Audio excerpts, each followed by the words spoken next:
An annual victim conference is back in the Brazos Valley after missing the last 2 years because of COVID. KRHD was there and will bring you the full details. Plus, an area church is helping the community tonight. We hear from the pastor about their plan. And former President Trump is back to the Lone Star State. We have those details. Your KRHD News starts right now. Connecting the Brazos Valley. This is KRHD News. Thanks for joining us tonight at 10. I'm Brittany DeFran. It can take a village to get a victim of a crime the care and representation they need. People from all different kinds of professions learn the best ways they can assist a person who's been victimized at the Every Victim, Every Time conference. The event is held annually at the Brazos County Expo. Just learn how you don't realize you have an internal bias, like gender, race. It affects your practice. I'm a nurse, so when you approach a patient, you have all kind of history of your biases from the past that you have to let go of. Day 2 of the conference is tomorrow. The youth group of Friends Congregational Church partnered with RIP Medical Group to help relieve families of debt in the Brazos Valley. The group was inspired to take action after seeing how many people were in medical debt during a mission trip last summer. Texas is the 4th highest of people with medical debt in the country and 1st highest in the number of people who are uninsured. And with that lack of a safety net, the youth group recognizes how precarious that is and the need for their neighbors to come in and say, look, we've got to do this. The youth group has already raised over $40,000 to help with medical debt relief. They are now at a new goal of $50,000. You can help by visiting their spring fling this Saturday to close out their campaign. Texas A&M University is adding a new van to its fleet, but with a vital purpose, detecting chemical air pollutants in real time. Through a collaboration between the A&M School of Public Health and the Superfund Research Center, Texas A&M is now the proud owner of an M-Rapid van that responds to air pollutions in disasters. It's equipped with a highly sensitive instrument, allowing it to detect levels of harmful compounds. Not only can this van measure 2 of those very important VOCs, it can measure hundreds of different volatile organics in the atmosphere in real time. So we'll have the capability to inform first responders, to inform local jurisdictions of what those levels are, and then help to determine what those could mean for human health. Along with the screening air quality after disasters, it can also provide real-time air screenings for communities throughout the Lone Star State. The Biden administration is restoring parts of the National Environment Policy Act. The 1970 law requires federal agencies to evaluate the environmental impact of construction projects, like the building of highways, water infrastructure, and gas pipelines, before they get underway. Key provisions of it were rolled back under the Trump administration. The former president argued regulations delayed major infrastructure projects. Congress may take back $2 billion of COVID relief funds it authorized last year to help small businesses. The refunds are part of a $10 billion aid package aimed to help business owners pay for COVID vaccines, testing, and treatments. The funds were allocated but never spent, mostly from programs that have expired. Some states say the cut in federal funding could severely limit the aid they are able to provide their business owners, especially since they were expecting to receive those resources. Former President Donald Trump is bringing the American Freedom Tour to Austin. Billboards promoting the event are now up. According to its website, Trump will be joined by several other conservatives on Saturday, May 14th at the Austin Convention Center. Tickets range from $9 for overflow seats to more than $3,000. Moderna hopes to offer a redesigned COVID-19 booster this fall. It would combine its original vaccine with the protection against Omicron. The company says people given the test combo shot develop more antibodies capable of fighting newer variants like Omicron compared to its existing booster. Right now, all current COVID-19 vaccines on the market are based on the original strain of coronavirus that caused COVID-19. The CDC is launching a new center to help predict emerging health threats. The agency announced its new Center for Forecasting and Outbreak Analytics today. The center will be like the National Weather Service, but for infectious diseases. The center plans to use data to guide decisions about broad public health needs like developing vaccines. The CDC will also help individuals decide whether it's safer for them to go into public spaces like movie theaters. Planning for the center began in August. The CDC study found 87% of nearly 400 children who were hospitalized between December 2021 and February 2022 were unvaccinated. The children were between 5 to 11 years old. 19% were admitted to an intensive care unit. Of the children hospitalized, 30% had no underlying conditions. Health officials around the world are investigating cases of hepatitis or liver inflammation in children. 9 cases of acute hepatitis were reported in Alabama in children under the age of 6. Mild hepatitis is normal after viral infections, but doctors say what they're seeing right now is different. As of now, the cause is unknown. They're looking for possible links to adenoviruses, which can cause a wide range of illnesses like bronchitis, pneumonia, even the common cold. Childcare is really hard to afford right now. It is very expensive in many parts of the country, and legislation to help with that has stalled. It's legislation that would have capped what we pay out of pocket. More providers left, more families couldn't afford care. And that's what really spurred us to get into the employer space, because we wanted to stabilize childcare and say, who can actually help make childcare more sustainable? Well, employers. Because employers were actually incentivized to also retain and recruit.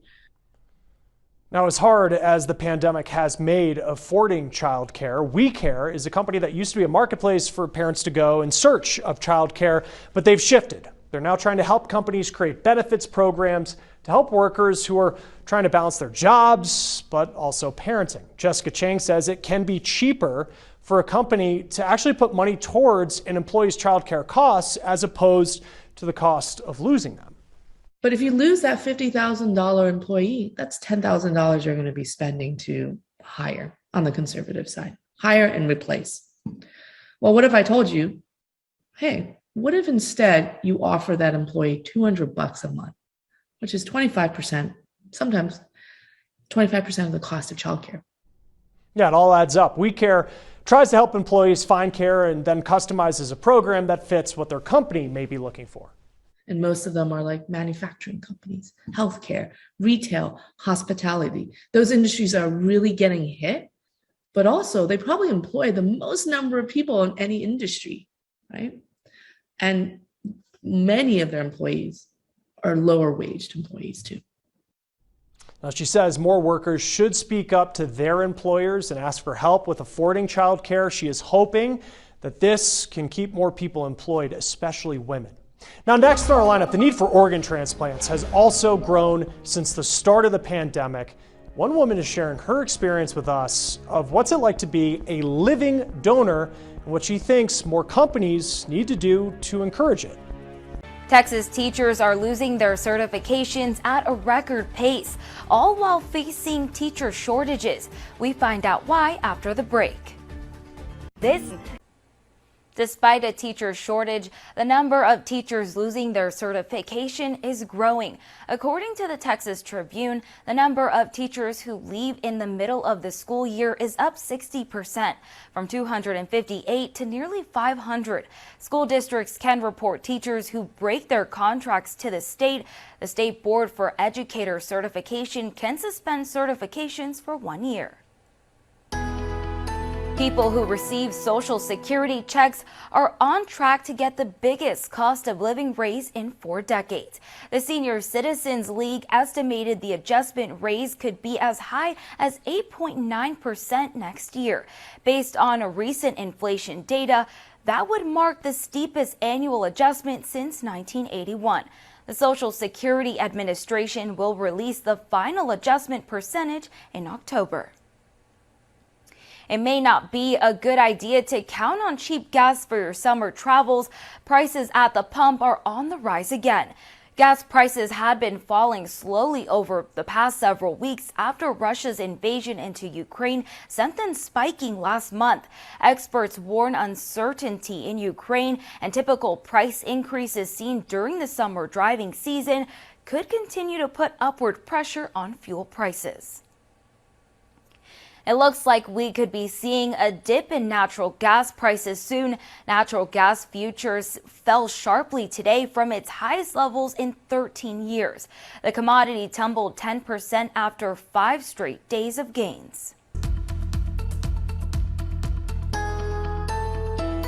Hope you've enjoyed your evening here across the Brazos Valley. It's a bit breezy and the clouds have been around. So that started this afternoon and we're still cloudy across the region, 71 degrees. Winds are out of the southeast at 16 miles per hour. So we are looking at a pretty good night, but the humidity values are going up. That could lead to a little drizzle, maybe some light rain as we make our way into the morning hours. But it's not going to be anything too bad out there. You can see a few little green speckles here and there. That's just showing that the moisture levels continue to go up slowly but surely across the area as all these clouds continue to move across. And look at this stream of high clouds moving in from West Texas and right over our area. Better dynamics for thunderstorms tonight have been across Oklahoma. That's where the best chance of rain is going to be. But we again may see a few isolated showers around here as we head into the morning hours. And you can see that here by 6 o'clock Wednesday morning in our future track.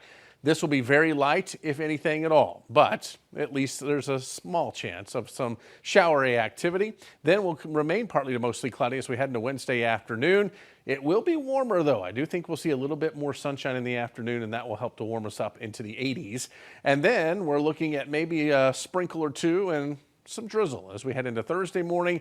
That clears out Thursday afternoon and evening, and I think Friday and Saturday look pretty quiet around here. So tonight, temperatures will be dipping down into the 60s for you. 65 in Hearn and Franklin, 67 Bryan College Station down to Somerville. And then tomorrow, highs will be into the 80s, so it is going to be a just above normal day across the region with normal high of 80 degrees, right around 85 for Bryan College Station. And looking at your forecast, we'll keep it into the mid to upper 80s Wednesday, Thursday, and Friday. Lows at night, upper 60s to near 70 degrees with breezy conditions all the way into the weekend. And then maybe a chance for a few showers and thunderstorms late Sunday into Monday. Here's a fact you may not know. 90% of the people who are waiting for an organ transplant in the U.S. are waiting for a kidney. That is according to organdonor.gov. It is also one of the few organs that can be donated by someone who is alive. For one woman, giving a kidney to a complete stranger was actually a bucket list item. There was a transplant table from one of the local hospitals. And I realized when I got there that the time was right. My children were adults, other issues, my situations in my life had changed, and it just felt right. And so I literally just blurted out to them at the table, I've always wanted to donate a kidney. I'd really like to donate a kidney. And they said, okay. And they handed me a pamphlet. They gave me a specific name and phone number to contact. Diane Finkenauer is a registered dietitian that works with patients going through kidney dialysis, which is where her inspiration to donate came from. Because of stories like hers, Diane's workplace, DaVita, expanded paid time off benefits to 4 weeks for employees who donate a kidney, liver, or bone marrow. They gave us this video of a dialysis treatment center just so you can see what it looks like. Now, this is something that federal employees are also offered for kidney and liver donations. About half of states extend this to state employees as well, according to the National Kidney Foundation. Beyond that, it's up to a company how much PTO and coverage is offered for living donors. So if our teammates or others in the industry, other employers see that and they're equally inspired, I just think that's great. Our goal really is to promote organ donation across the board. He also says there are several benefits to living donation that a deceased donor just can't provide, like a shorter waiting list and being able to plan the surgery out. The other benefits of a living donor kidney transplant is that they tend to work better, they tend to work faster, and they tend on average to last longer. Now, in Diane's case, her donation led to 2 people getting a kidney. She ended up being matched with a patient whose friend wanted to give his kidney, but wasn't a match, and so his went to another person in need. By far, one of the most rewarding experiences in life. I'm just a regular person who had a spare kidney and was able to donate. And if I can do it, anybody can do it. There's nothing special or different about me, What a message. Now, to learn more about living donation, you can contact your local transplant center.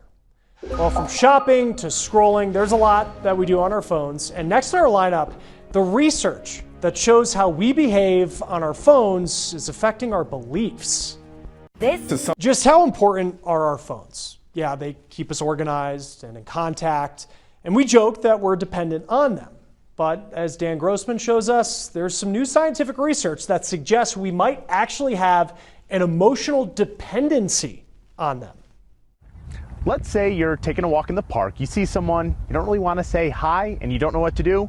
Many people, they'll whip out their phones, look down at it, and pretend they're not even there. In many ways, these devices are our security blankets, and they dictate how we interact with the world, even when we're not using them. What word comes to mind when you think of your smartphone? Time. Connection. Needed. There are opinions and feelings. So when you think about your smartphone, what words come to mind? Necessary. Yeah, very personal. And then there are evidence-based facts. Phones have transformed our lives. They're very personal, but at the same time, they have a darker side that we should be aware of. Anair Sila is an associate professor of marketing at the University of Florida. During the pandemic, he sought to figure out how our phones affect us, and his research shows they affect everything from how we talk to how we shop to how we interact with the world. Something that just makes you feel more comfortable. You reach to it when you feel a little nervous. Obviously, when it's not around, we can get very upset. Sila's main finding is we see our phones as an extension of ourselves and therefore act more emotionally when we use them. When we shop on our phones, Sila found we're willing to pay more for things we view as expressive and unique. And when we talk on them, we tend to express more polarizing beliefs than when we're talking in person or even on the computer. So I actually argue that our phone acts like a sort of adult pacifier. Shiri Melamod also studies phones as an assistant professor of marketing at the University of Pennsylvania and has found the effects go deeper. When we scroll social media on them, she says we're more vulnerable to believe fake news. And when we're talking with people, we're more willing to share information we wouldn't share otherwise. Think friends, strangers, even scammers. People are more willing to disclose intimate or personal information when it's elicited on their smartphone than when it's elicited on their PC. And part of the reason for this is this idea that we feel sort of more comforted when we're engaging in certain tasks on our phone than on our PC. You can't go a day without using it at least once, like for some purpose. They are integral parts of our lives that offer convenience and connection, but we know that. It's a chronicle of my life. It's the parts we don't always pay attention to that researchers suggest we study more closely so we can be aware and use them for good. I'm Dan Grossman. Finding extra money to repair your home is tough, especially with inflation. But Alexa Liaco shows us one way you can get help making your home more energy efficient for free. Two of the biggest ways you can save both energy and money in your home are by adding insulation or sealing up doors and windows. And you can save hundreds of dollars per year on your energy bills by doing this. I met up with some experts who are making these changes to people's homes, all for no charge. We've been here now 37 years come September and raised all 3 of our boys here, 6 grandchildren. So this is home. The Page family built their lives here. Good boy. That's my good boy. But this house, made of memories, wasn't made to be efficient. A lot of heat always comes right through here. The house gets too hot in the summer and too cold in the winter, making it expensive to keep comfortable. Our bills at times in the winter have exceeded $300 a month. Norma and her husband have dreamed of upgrading windows or insulating the attic, but for years, those projects have been on hold. We're senior citizens. We live primarily on Social Security. You know, some of those kinds of things that you need done to your home are just not affordable on that kind of income. Yeah, 20 of them will be okay. But she found some unexpected help at the Energy Resource Center, a nonprofit in Colorado that helps make older homes more energy efficient. There are similar groups doing this in every state. You know, our lowest income families tend to live in the oldest and least efficient housing. So people who can least afford a high energy bill have the highest bill. In Norma's home, they're insulating the attic and sealing windows and doors. This work is needed for millions of American homes. Back before the 70s, homes were built pretty much without insulation. You know, if we go into a home that's 100 years old with a bad heater, we could save them over 50% of their utility usage.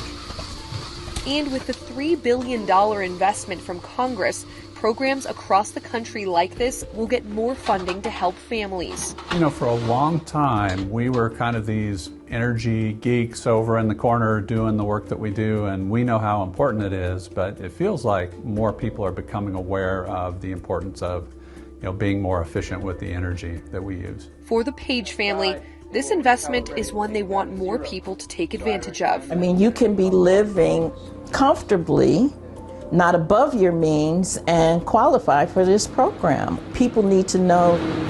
Because a little help with the necessities at home can bring comfort in other places too. At this point, it means paying co-payments and for medications and things of that nature. There's not a whole lot of luxury in living these days, but we're at peace, and this adds something to it. If you're wondering how to get this help in your neighborhood, it's simple. All you have to do is go to energy.gov and search the Weatherization Assistance Program. There are groups like the Energy Resource Center all over the country waiting to help. I'm Alexa Liaco. All right, good information there, Alexa. Thank you. Now, alerts, authentication, and extra questions. Experts say it is giving us security fatigue. Still ahead in the lineup, why companies might want to make a few tweaks to all of these warnings. Jimmy Kimmel is up next. Good Morning Texas is on the air tomorrow at 5 a.m. Thanks for joining us. Have a good night.